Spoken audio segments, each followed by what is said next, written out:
I know that the hummingbird doesn't go with the title, but I don't know. It's neat looking. Yes, ma'am. You know how you can't name your kid Hitler? I did not know that. Sorry. All right, so today with abolition, let's talk about what abolition is. In lesson one, we talked about a lot of different reforms that were spurned out of the Second Great Awakening.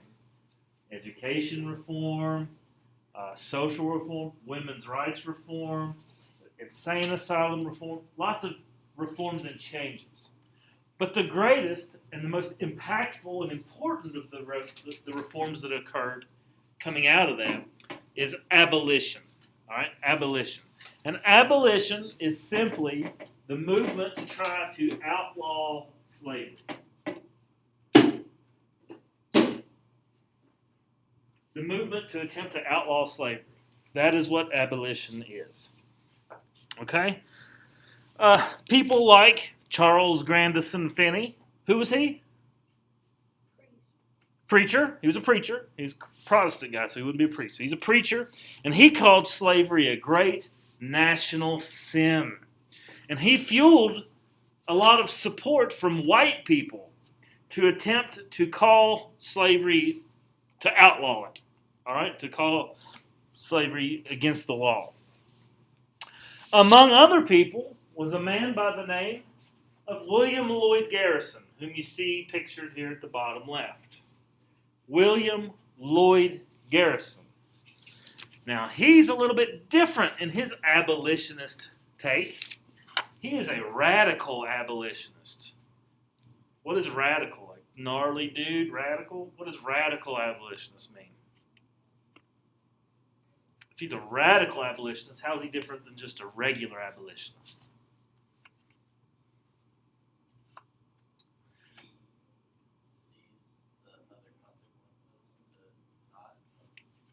Okay, good guess. Normal abolitionists say, yeah, slavery's wrong, it's against the law, it's immoral, we don't like it, and it should end eventually, as in over time.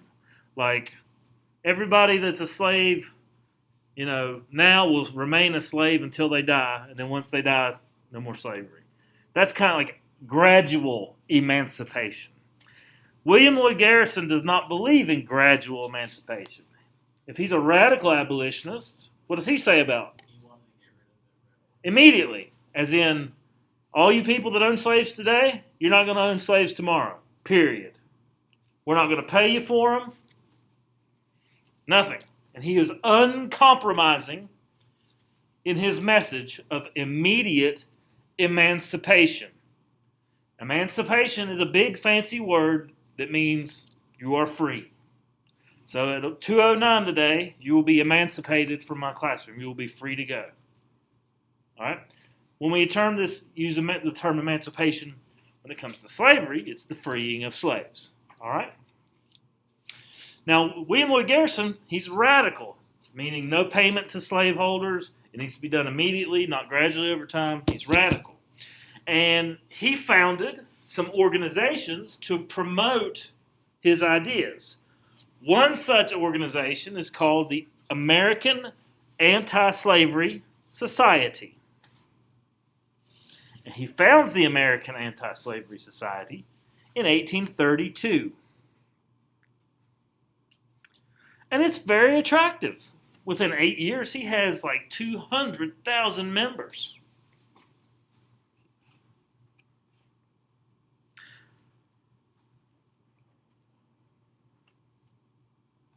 Garrison also began a newspaper. And it's not like the Register Herald, where they just print the news.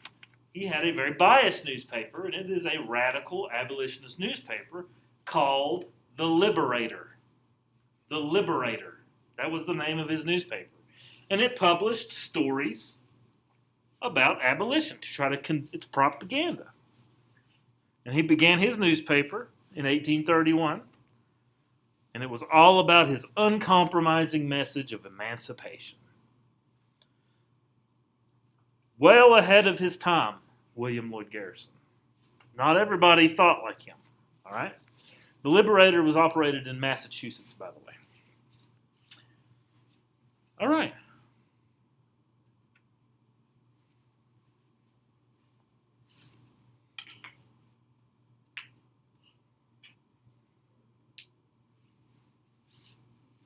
All right, next guy I want to talk to you about. You may have seen or heard of this man before. Ever seen him? Okay, I think we may have talked about him. His name's Frederick Douglass, and he is a fixture in the American political arena for the next 50 years. Frederick Douglass was born into slavery in the year 1817. He was secretively taught to read and write by the wife of one of his owners, until the owner found out about it and forbade his wife from ever teaching him reading or writing again. I wonder why. What was the reason he gave? He didn't want his slaves to learn as much as You're right. If he got out or whatever, he could go somewhere and do something. He would be unfit to be a slave. That's the actual words of the master. However, it's not like something you forget. Once you know how to read, you don't forget how to read. Okay? So he learns to read and write, and he does become unfit to be a slave. Because Douglass realized that his knowledge could be the pathway from slavery to freedom. And that encouraged him and motivated him to want to study even harder. And by the year 1838, Frederick Douglass had a job as a skilled laborer. He didn't work on a cotton plantation. He lived in Baltimore, Maryland. He was still a slave. But his job was to go to the shipyard and take boats that were recently built and make them waterproof. That's pretty skilled labor. He did the caulking on the ships to make them waterproof. He never got any of his wages. His master got all his wages. But that's how slavery in the cities worked, and we're going to look at that when we talk about rural versus urban slavery. He was an urban slave. But Baltimore he was pretty lucky to be there, because after a disagreement with his owner, he decides that he's going to escape. And he becomes a fugitive slave by borrowing the identity of a free black sailor and carrying his identification papers. He reaches New York and tastes freedom for the very first time. Now, when he arrives in New York, he becomes a very eager reader of this newspaper that's circulating around called The Liberator, written by William Lloyd Garrison. When he read about it, he said it sent a thrill of joy through his soul. And he was inspired by William Lloyd Garrison, and he begins to speak about his experience as a slave. And the thing about Frederick Douglass is he is an exceptional public speaker. Exceptional. And when William Lloyd Garrison hears Frederick Douglass speak of his experiences, he invites him to be a speaker at one of the anti-slavery society meetings, where he then thrilled huge audiences. He spoke so well that people could never believe that he was ever a slave. He spoke as educated as a Harvard man. And in 1845, because many people kind of discredited him as ever being a slave, he writes a book, his own autobiography, where he details what it was like for him as a slave. It's called The Narrative of the Life of Frederick Douglass. It's an autobiography. It's a book he wrote about himself. Okay, where he talks about the harsh realities of slave life, and it makes him a popular leading figure in the abolitionist movement.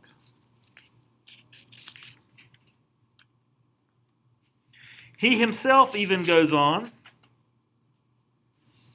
to publish his very own newspaper called the North Star. Why do they call it the North Star? If you are a slave living in the South and you wanted to escape, you're probably going to do this at night. How are you going to know which way to go? You're going to find the North Star and you're going to follow it. And that's why he called it the North Star. He chose to write his own newspaper after he and William Lloyd Garrison got into an argument. Because William Lloyd Garrison was uncompromising in his radical abolition. Frederick Douglass was a little more practical. Like, it's not going to happen overnight. It's going to happen gradually over time. And so that's kind of where they split over the message of how abolition was to occur. Okay? Questions on Frederick Douglass?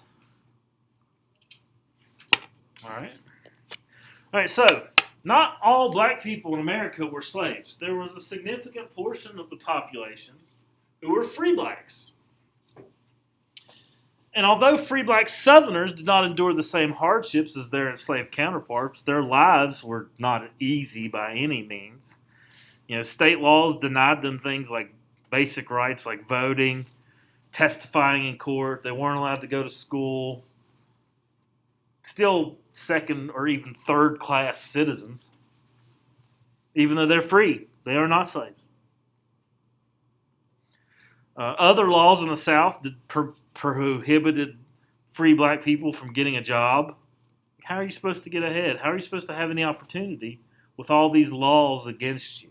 Well, you're not. In the North, so in the South you had zero chance.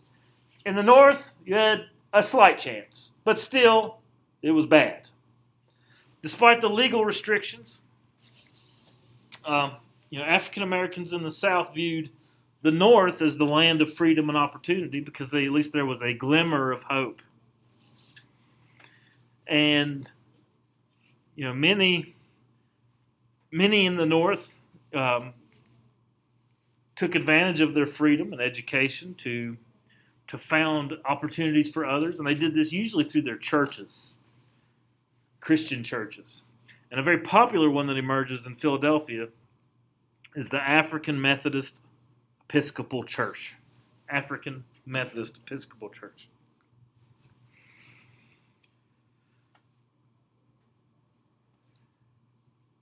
So they had some opportunity, but people were just as racist and just as downtrodden to black people. Still faced discrimination. And it's the same in the West. As many African Americans tried to migrate west, following America's manifest destiny, many of them even trying to strike it rich in the California gold rush, they still faced discrimination, even in a place that wasn't a part of America. So discrimination followed African Americans wherever they went. So the struggle for free blacks to gain voting rights, social equality, economic freedom goes on and continues for many, many years, even after the Civil War. Now, slaves themselves also had a very different life. There's two different types of slaves. There's rural slaves and there's urban slaves. Rural slaves, for the most part, lived on large, sprawling plantations. Men, women, even children, toiling in the fields from the time the sun comes up until the time the sun goes down. Dawn to dusk, working. Their lives were incredibly difficult, and so they sought comfort in each other, and they sought comfort in cultural activities that they had available to them. And so plantation slave culture begins to take its own shape all throughout the South with different types of singing, dancing, storytelling, spirituals, which is an emotional song that tells a spiritual belief, religious belief. All of those things played an important role in slave culture. They even had their own wedding and marriage customs. Because slaves were property, their marriage vows were adjusted. Typically it's until death do you part. Well, in slave marriage vows, it was until death or being sold do you part. They could be sold off in separate places. So their culture definitely was affected seriously by slavery. And, if you were lucky, no, I'm not going to say lucky. If you were a slave that happened to live on a small farm where you worked next to your master on the farm, like they toiled alongside you, chances are you were going to be treated a little bit better. Whereas if you were a slave of 500 on a sprawling plantation, under the lash of an overseer, where you could be beaten for something as simple as breaking eggs as you're collecting them. So life was definitely different. Now in cities, there's urban slavery. People like Frederick Douglass. Frederick Douglass was an urban slave in Baltimore. Here you're hired out, and you didn't get $1 of anything that you earned. All the money you earned went to your master. Okay? So that's how slave owners made their money. They hired out their slaves to factory owners. In return, slave owners collected the pay of their slaves and without having to supervise their activities. So it was very lucrative for slave owners in urban areas, in cities. Obviously, slaves are going to be unhappy about this situation, and they are going to revolt. And a bunch of slave revolts happen in the United States. First of all, what do you think is the most common form of slave revolt? They don't work. We're going to work a little bit slower. I might break some tools. I might sabotage some equipment. Stuff like that. Slow work. That is the most common form of resistance. It is the most extreme form of resistance is what? Killing their master. Armed rebellion. Armed rebellion. And slave revolts were pretty uncommon, those armed rebellions. But they were still possible. They were still known.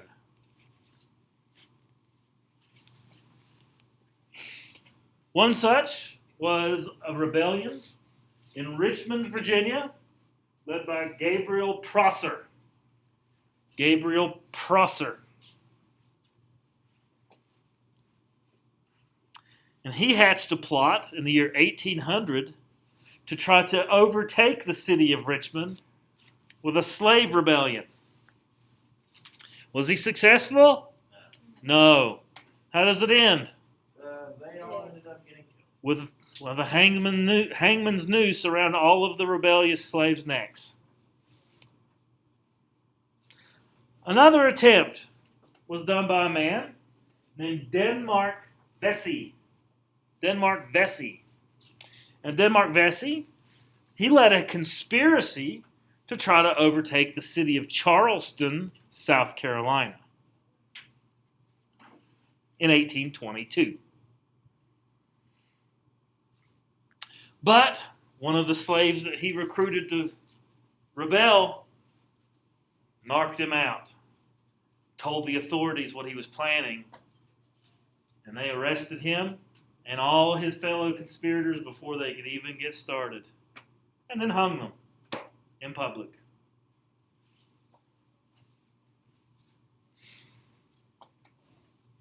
But the bloodiest slave uprising in American history took place in 1831 with Nat Turner's rebellion. Nat Turner was born a slave, and he was actually a very gifted preacher. A slave preacher for slaves, but still very gifted. And he believed that Jesus spoke to him in a dream. And Jesus told him that he would be like a new Moses. What did Moses do? He Led the people out of slavery in Egypt, right? Well, Nat Turner believed that he had been chosen to lead African slaves out of bondage.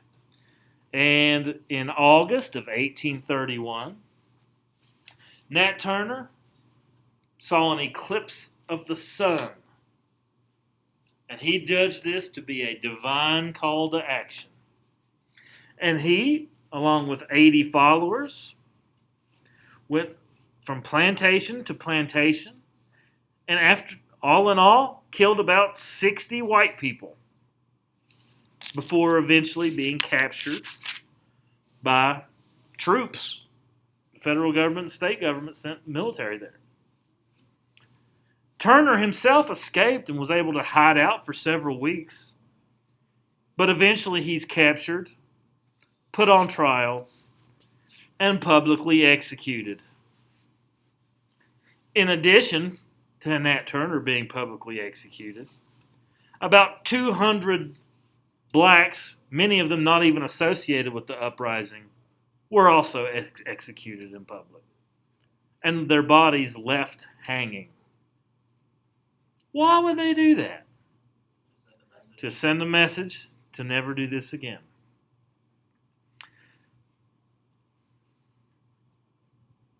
All of these things, all of these revolts are unsuccessful. Mr. Moore. Okie doke. Jenna, have a nice day. Sign out.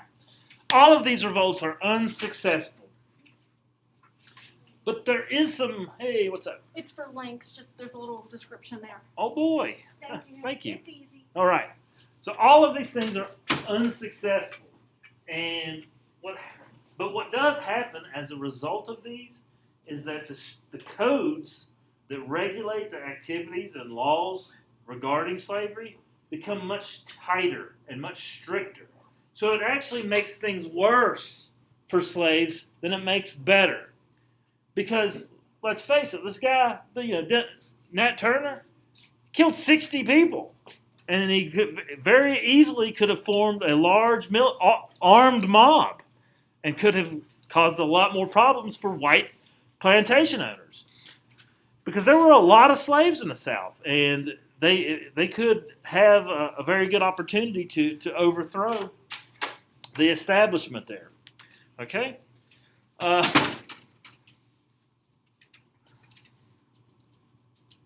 right, so questions on that? I got Amistad up there. That was like a ship that had a revolt on board the ship, and like the captives on board the ship rebelled against the crew and like demanded they be returned to Africa. And doesn't work out well for them either. Did people actually watch those public killings? Yeah, wasn't he Netflix then? It was entertainment, unfortunately. Yeah. All right. Last little bit here. So, the last thing I want to talk to you about is how on earth, we've talked about all these evil things. Families being ripped apart and sold, literally at slave auction. Children are like ripped from their mother's arms and sold to one part of the state while the mother is sold to another part. They never see each other again. It's not like they can write each other letters. Okay? These are evils. These are evil things. How on earth can these people in the South justify slavery? And that's what we're going to do, the pro-slavery argument. Do you have a question?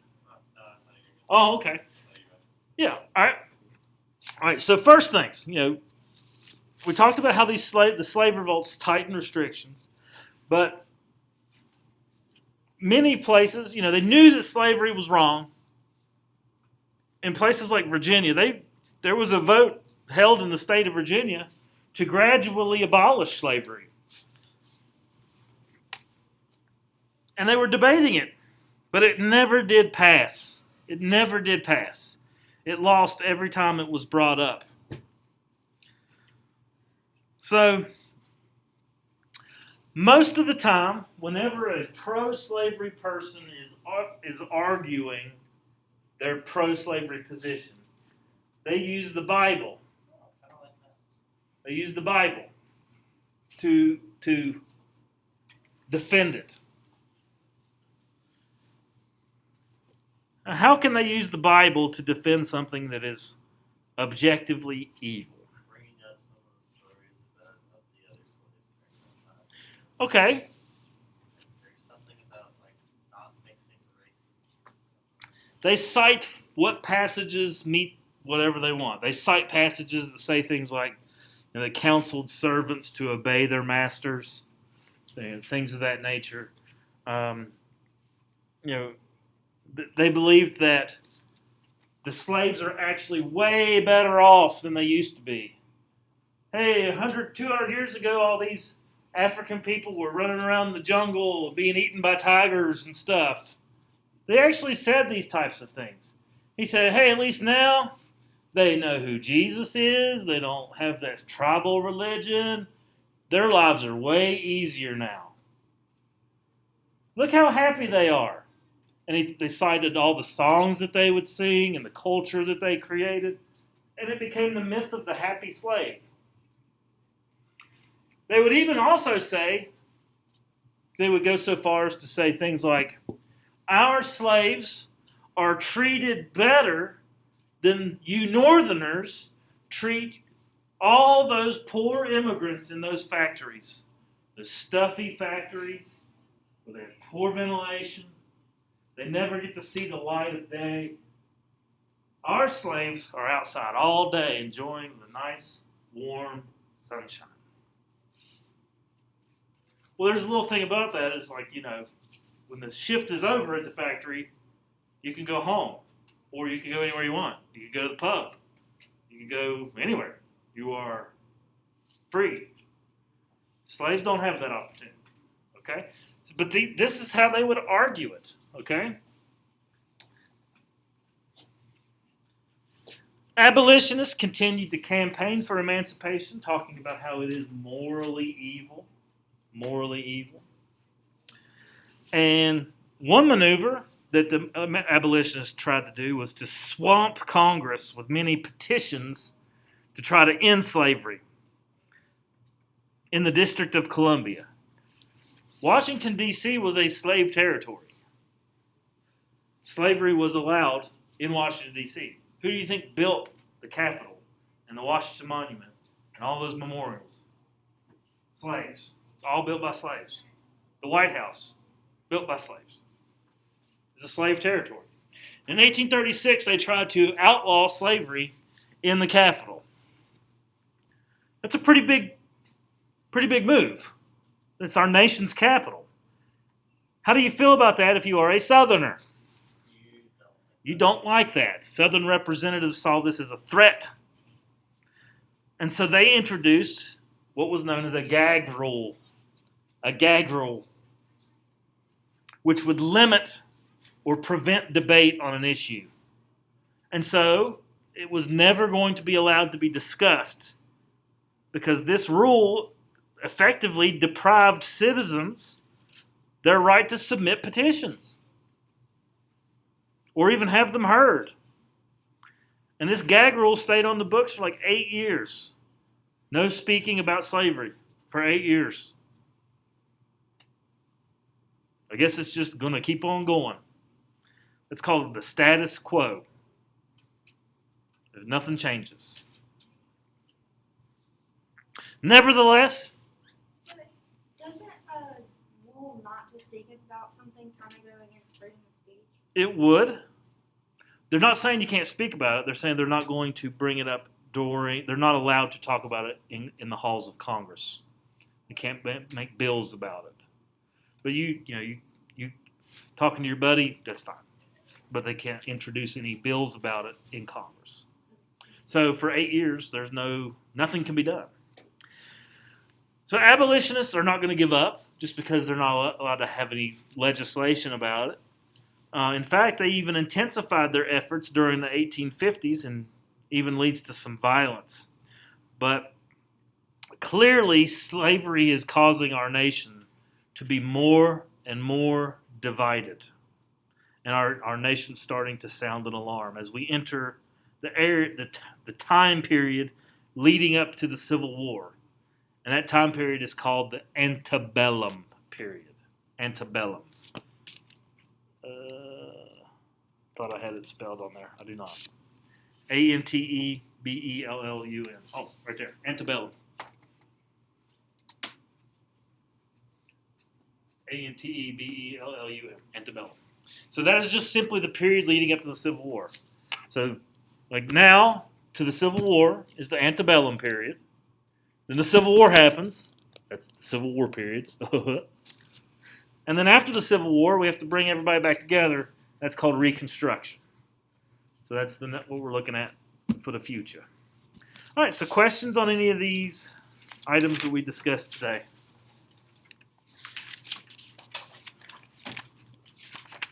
All right. Okay.